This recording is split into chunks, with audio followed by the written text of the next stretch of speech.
We've got Lucy Garrett from Keating Chambers. Lucy's going to speak first. We've also then got Robert Weekes from Blackstone Chambers, and finally Hugh Saunders from 3PB. Lucy, can I hand over to you? Yep, absolutely. So there's a sort of list of topics we've got to talk to you guys about, and we'll just do a few minutes each, and then there'll be Q&A, which is usually the most interesting bit for you guys' point of view. I am a bad person to talk about why I chose the bar, because it was a complete whim after university when I couldn't think of what to do after I graduated from doing English literature at Manchester. So I had to do something. I thought the bar sounded interesting. As all of you will know, that's an incredibly bad reason to choose the bar, because it's insanely competitive and difficult to get into.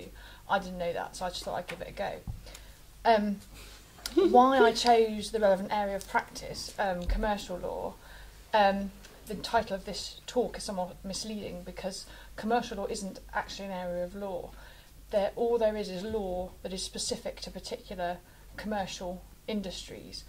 Commercial law is primarily contract law, which was my favourite thing when I was studying law, and turns out to be even more cool in practice.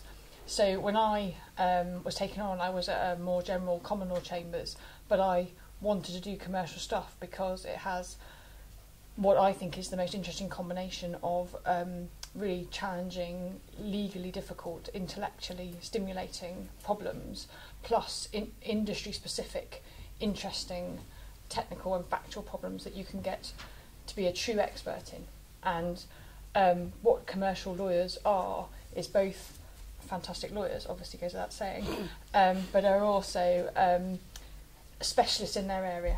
So they can give their clients commercial advice. I don't mean about what to do with their business, but I mean that the legal advice you give them is tailored to the particular commercial situation they find themselves in, and you have an understanding of the reality of the commercial pressures of their particular business, their particular industry. So when you're thinking about doing commercial law, you should be thinking, do I like doing contract arguments? And then you should be thinking, what industry will I be interested in? And you should explore that via mini pupilages, because the different areas of commercial law do involve different skills. In my particular area, I specialise in construction, which covers essentially anything you can build, from a ship to an extension on your garage, to an oil rig, to a hospital, to a road, to Wembley Stadium, to the Shard.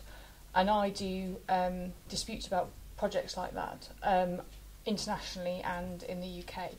So in construction, luckily, English law is respected worldwide as being the best kind of law, which is obviously right, it is the best kind of law. And international parties who are building a railway or a desalination plant or a hospital or whatever, they often agree that English law will be the law of their contract, and they agree to arbitration because the local courts are not reliable or take too long, or whatever the reason might be. So I do a mixture of UK High Court work in the commercial court and in the specialist construction court, which is called the Technology and Construction Court. And a commercial court TCC, and I do about half international arbitration as well, which involves flying to wherever the project location is, and for either just for the hearing or also for preparation for the hearing and investigation into the case. So I got back yesterday from Qatar, where I've been working for the last couple of weeks with a client who's in trouble, to put it mildly, on a project. What is good about doing construction? Well, it's the best kind of commercial law. You should all choose it, obviously. And the reason it's the best is because it has a fantastic legal dimension. So you will be able to do proper academic black letter law, which I'm sure you guys, because you're sitting in this room, want to do, or are interested in hard law that keeps you intellectually stimulated. It's got all that.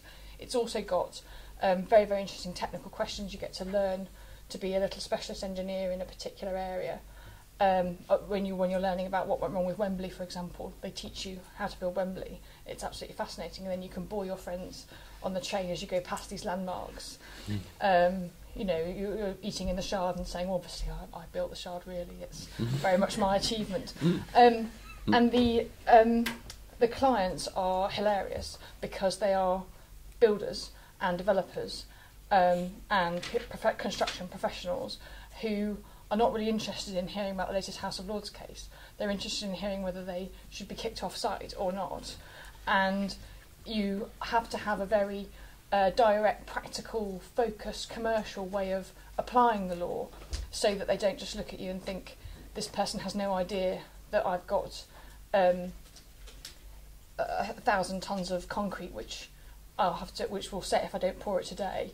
I don't want to throw that away. It's real. It's a real area of law. It's not abstruse like something like taxes, which is divorced from real life. It's very, very practical and very, very hands-on. That makes it a lot of fun. The lifestyle implications is on my list of things that we're supposed to talk to you about. The lifestyle implications are that you won't have a lifestyle, you'll just have to work all the time. But it doesn't stop the job being the best job in the world. It just means it's hard work. Key skills and personal qualities. We are essentially looking for excellent lawyers, people who are first-class mind, but also people who are nice. And it says on this list that I'm to say what personal qualities that would make it very hard to succeed. And I think probably the best advice I can give on that is don't be an arse. You know, be a nice person, be normal. You don't have to be a genius. You need to be extremely intelligent and shrewd and have common sense and be good at analysing forensically and applying that to a complicated set of facts.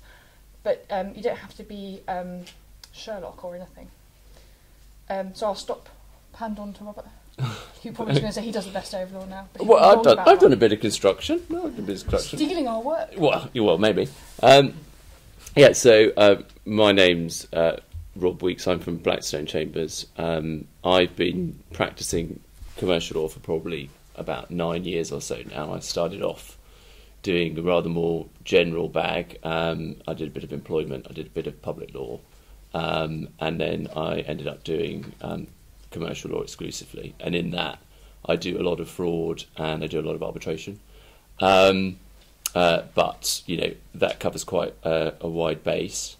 I'm not sure why I really chose the bar beyond the fact that, and it's not a very good reason, but it is the reason, I did a lot of debating at university, and I was also doing a law degree, and I thought that I might be able to combine the two by basically arguing and being paid for it, which would be quite nice.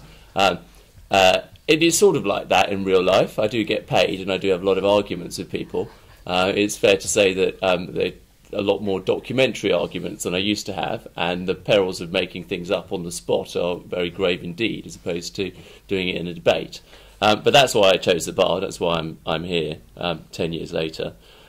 Why I chose my area of practice, I think I can answer that quite straightforwardly. I didn't choose my area of practice. It chose me. I did a lot of different types of work, and I found my diary becoming more populated with commercial cases. And that was, frankly, because I enjoyed them more.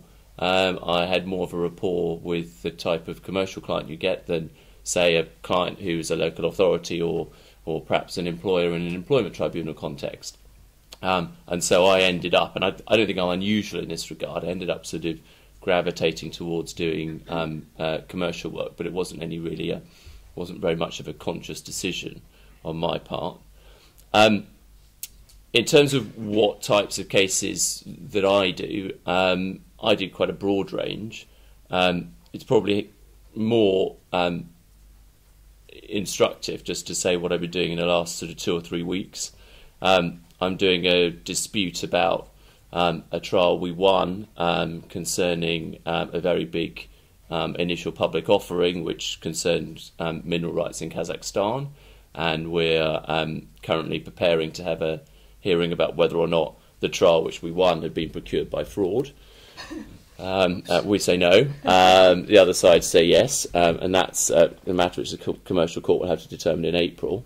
To continue a theme, I'm doing a big case about copper mining in Mongolia, which sounds quite eccentric in a way, but there's an awful lot of money in copper, and there's an awful lot of money in Mongolia, so we're doing a big dispute about that, which is going to arbitration. From the mineral deposits cases to something completely unrelated. I've been acting for a cage fighter's manager who's fallen out with his cage fighting client, and we were about to have a trial all about who owed who money in relation to that. And the trial hasn't gone ahead. It's been adjourned for now. I was thinking that he was probably, I'm acting for the manager, so I was going to cross-examine the cage fighter. I was thinking that the cage fighter is probably one of the few witnesses who could say that he's quite happy going into the box, because if obviously as his day job goes into a cage and fights somebody extremely aggressive and, dare I say, rather more threatening than me. So, those are the cases I've been doing the last few weeks.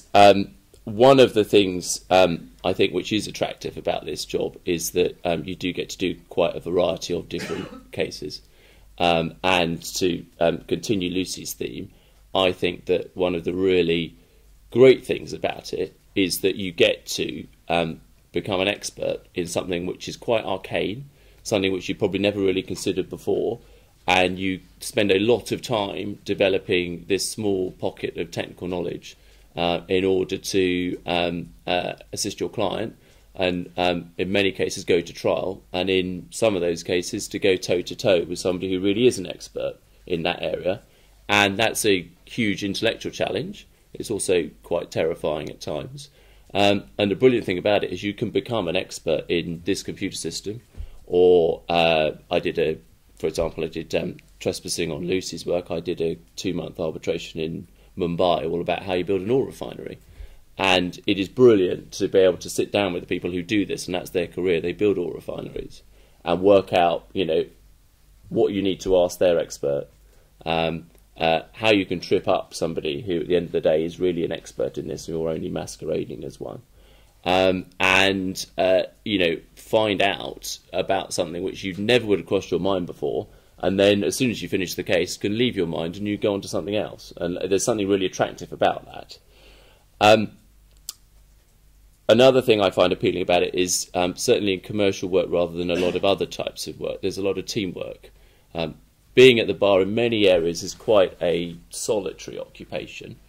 If you are doing commercial law, and if you're lucky enough to do bigger cases, you'll work with a big team of solicitors, you'll work with all manner of different experts, and they're quite long commitments, so you get to build proper relationships with people. And there's something very attractive about that you do actually work much more as a member of a team than being just the point man on one assignment going to the next one. In terms of lifestyle implications, it's obviously very hard work. There's no doubt about that. And there's a lot of work, certainly if you do something like fraud, there's a lot of work at the last minute. And you can't avoid that. If you're going to be instructed to get an injunction, very often you're instructed at the last minute and you have to go in at the last minute to get it. It involves a lot of late nights. There's a lot of travel. Some people like that. I do like that. Some people don't like that.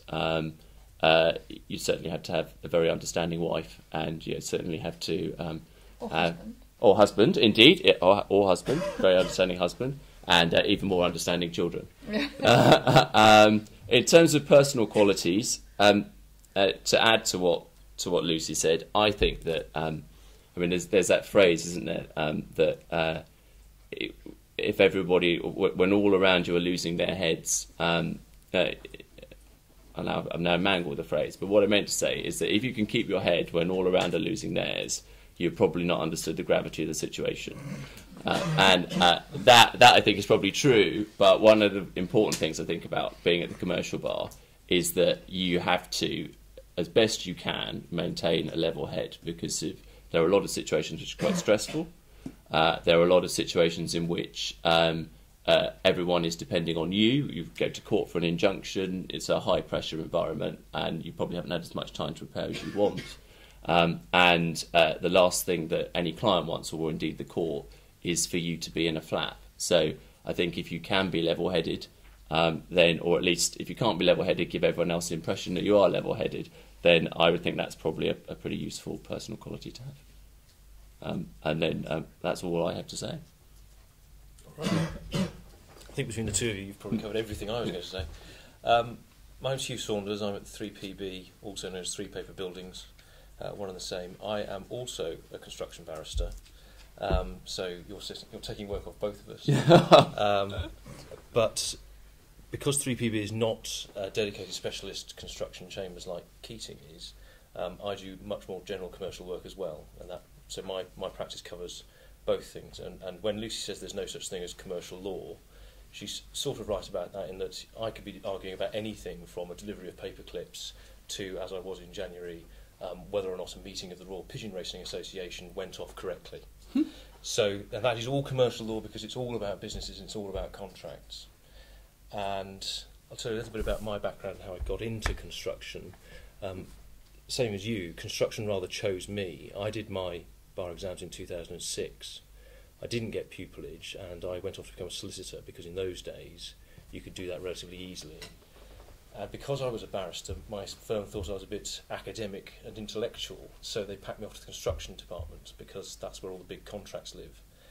And they thought I'd like it, and they were right, because construction contracts start at about 100 pages minimum, and just go up from there to thousands or tens of thousands of pages, depending on whether or not you include all the appendices. And if you're the sort of person for whom that is a terrifying thought, then you probably won't be looking at crime, because commercial law is all about big, thick contracts.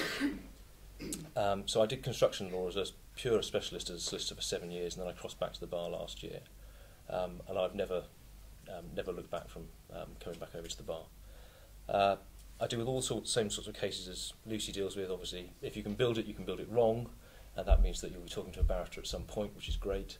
I also deal, as you said earlier, with things like sale of goods type cases, lots of services arrangements, management agreements. That's straight into professional negligence, so suing engineers or accountants or solicitors for giving the wrong advice. So I cover the whole gamut, the whole spectrum, when I'm not doing just pure construction stuff. What do I find appealing about it? It is very interesting, and it's very varied. As a solicitor, I used to do a lot of what we call front-end work, writing the contracts. And now I spend a lot of time thinking, who wrote this? And, fortunately, it hasn't been me. But essentially, the exercise of writing a contract from one project to the next is the same exercise. The details change, but it is the same exercise, and the negotiations tend to be around the same things. At the bar, very rarely will 1 week be the same as the next, and you'll get different things coming in all the time. And that means that there's very little chance to get bored of it. So, did I ever imagine I'd be representing the Pigeon Racing Association of Great Britain and all that? No. Was it amusing? Yes, very, and you wouldn't believe what's going on. But equally, I've been involved in disputes against those pigeons. And I'm promised another brief, but it hasn't arrived yet, and I'm wondering if it's been sent by carrier pigeon. But equally, I've been involved in cases against London Underground, where you're getting involved in really technical questions about what goes on in the underground, and Lucy will testify to this. I know more about the underground than it is healthy to know, and if we're on the tube, I can tell you all kinds of things about the underground that you didn't know were relevant or interesting, and they're probably not. But that shows you the sort of whole range, the whole variety of stuff that I get into. And the guys both said the lifestyle implications are what they are. If you want to be successful, and you want to be doing the best sort of work and impressing your clients and getting more work, you need to work very, very hard. There's no two ways about it. And having been on the other side of the fence, having been a solicitor, there is nothing more annoying than a barrister phoning you up, or more likely not phoning you up, to tell you that the particulars of claim, the defence, the opinion isn't going to be around until next week, when I've been promised it this week. Because now I have to phone my lay client, or the solicitor has to phone the lay client and say, it's still with counsel. And from a solicitor's point of view, that is really infuriating, because the lay client doesn't understand why he's paying all this money and not getting any service. So if you committed to a deadline, you've got to do your very best to meet it.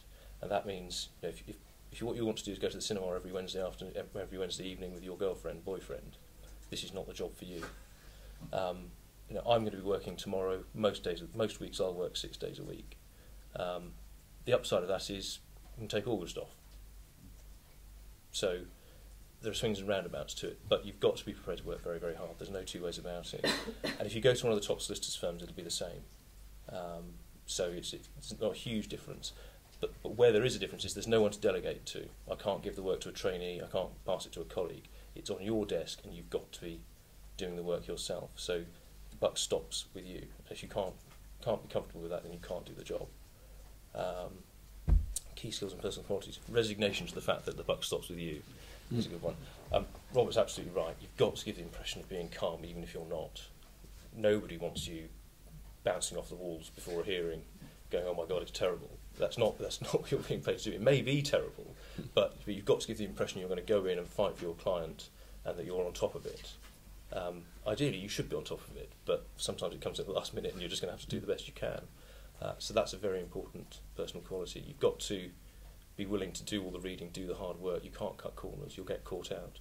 Remember, the person on the other side is just as clever as you are. And if they've done the work and you haven't, you're going to get caught, and you'll get found out in a very public way. So you've got to be prepared to do that work even when it's late and you don't really feel like it and everyone else is at the pub. And as Lucy says, don't be an idiot. It's not really what it's about. And whatever you've seen in Silk about, all this puff chest rubbish in chambers, nobody likes that, and it's not really what it's like. Yeah, the telly has a lot to answer for. When you cross the white line, you go into court, it's fine. We're in a confrontation business. We are in the business of fighting for our clients. But when you come back out of court, there's no point being aggressive or unpleasant to your opponent. And you both might be in chambers. And I was against somebody in Manchester recently who's from my chambers. Statistically, we're such a large chambers, sooner or later I've got to bump into somebody. But we've got to get on. And so there's no point being like that. And in most chambers I know are fairly friendly and supportive, and everybody's in it. And that's one of the nice things about the bar, is you can go and lean on somebody's door and say, "Am I mad, or is the answer this?" And generally people will help you. So that's a great part of it. But if you're an idiot, they won't. Okay, as Lucy said right at the beginning, in this talk, the speakers often find that the Q&A at the end is often the most helpful for the audience. So can I have our first question, please? Who's going to be brave? Yes, over here, please. Would you ever consider doing something else afterwards? Would you consider leaving? After 11 p.m? Or just after the bar? Yeah, after the bar. Do you think it's a good preparation? I'm now unfit to do anything else. There's no way I could have a real job. No, I love it. It's great. Best job in the world.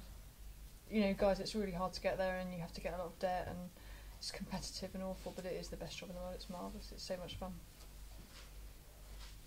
This is my third career in a sense. I was a software engineer, then I became a solicitor, not by choice, and now I've made it to the bar. And so I've done a number of jobs. I ran my own business as a software engineer as well, and this is the best.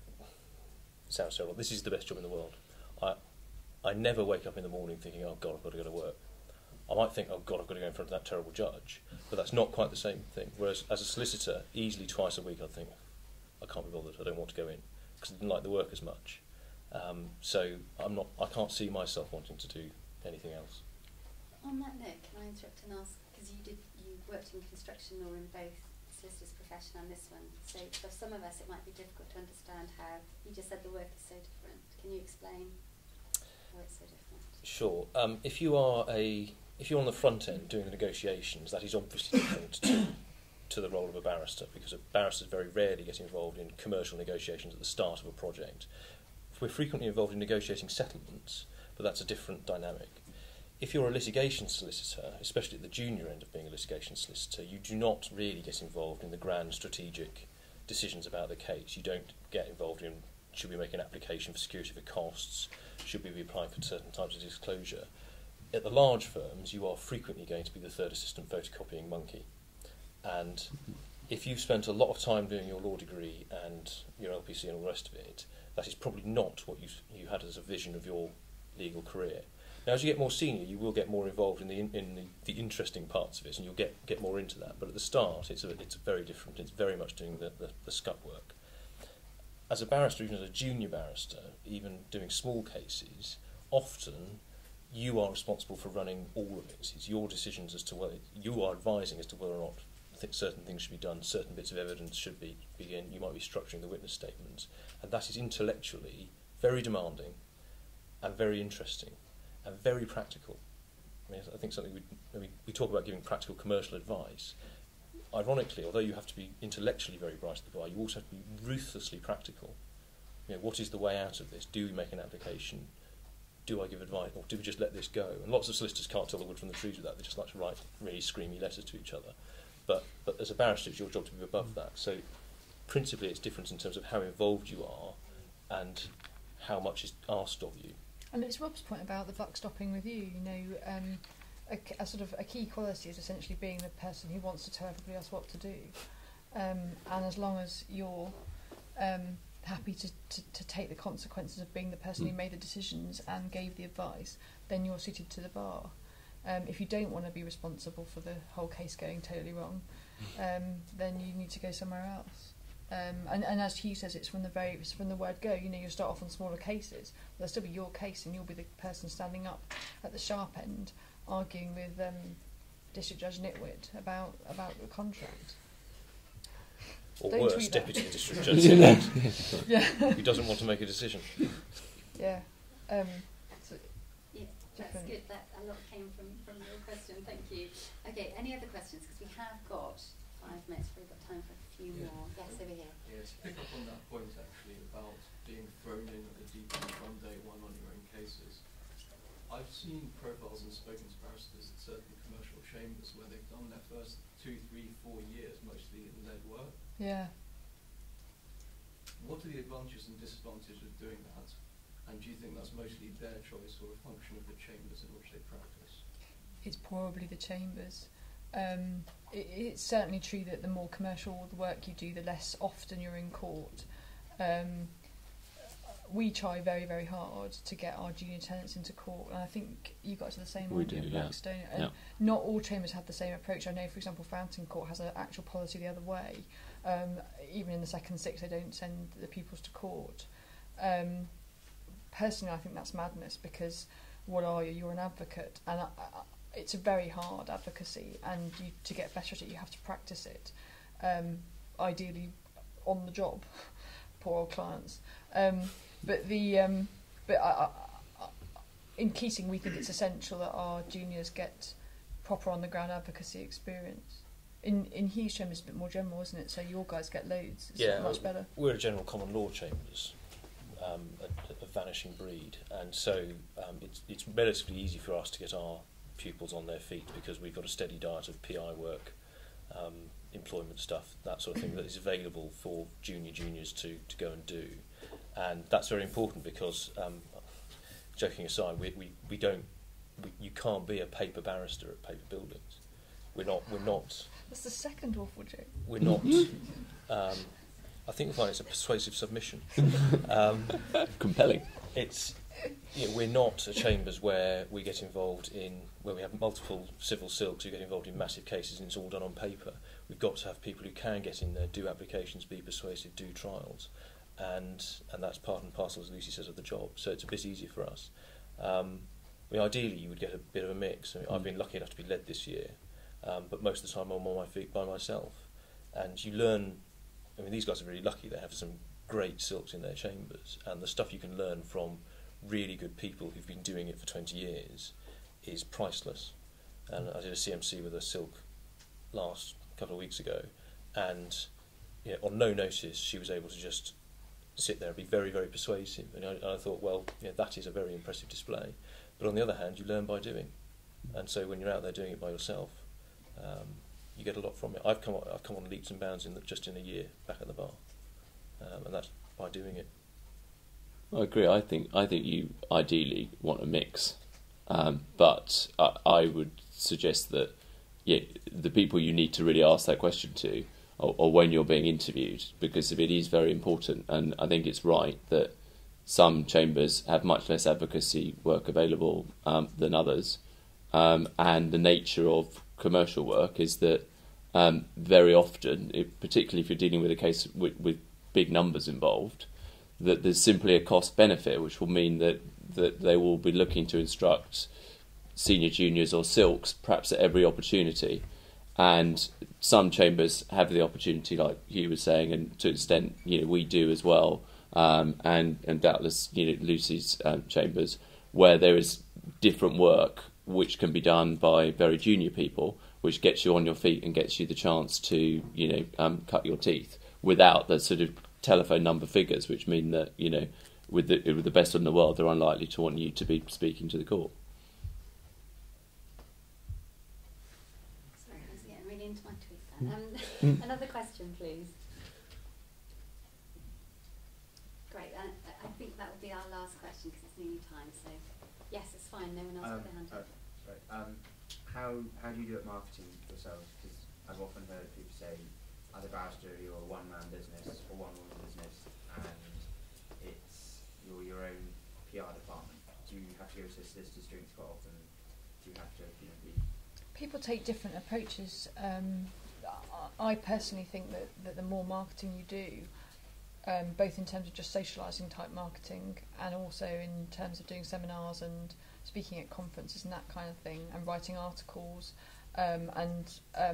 we write a book on construction. We write the practitioner textbook on construction, and you guys write swanky textbooks as well, don't you? And if you're a barrister that does stuff like that, which is free. I mean, I don't get paid for writing Keating on construction, but I get my name on the textbook, and it means that people know who I am, and have hopefully before they have to take the risky step of instructing me in a case to argue for them, they've seen me talking at an event and hopefully had a glass of wine with me, so they know that it's going to be okay. Because as Rob was saying earlier on, if you do a case with someone, it's like being in a war with them, and at the end, you and the team that you've worked with on the case are really friends. You know, it's a really close relationship, and if it goes to the trial in particular, the final hearing, there's just nothing like going through a trial with people. You know, you really do.